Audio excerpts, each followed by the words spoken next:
ای که مثلا من یک روز به 10 تا تیار میکنم 15 تا تیار میکنم شونه ای که یک روز به 1 تا تیار میکنم این شونه های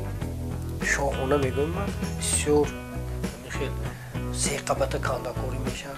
چوبی بسیار سخت مستحکم میگیریم و برای وقتی کار کردش هم بسیار دشوار میشد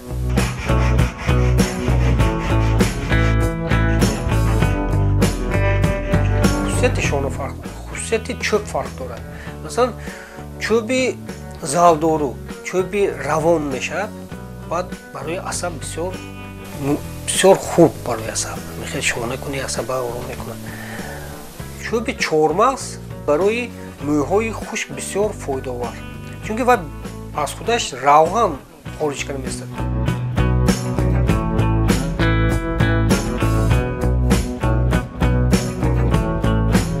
اگر ما تخونه و بالای بمب اگر ما خشک کنیم 1 سال 2 سال در کار که باید چوب خشک شود خشک کردن چوبی زالدورو بسیار دشوار و همین که آفتاب رو دید البته میکفه و جای اهم سویه که جای بالای که به موی خوش میکنه جایی که شمال نباشد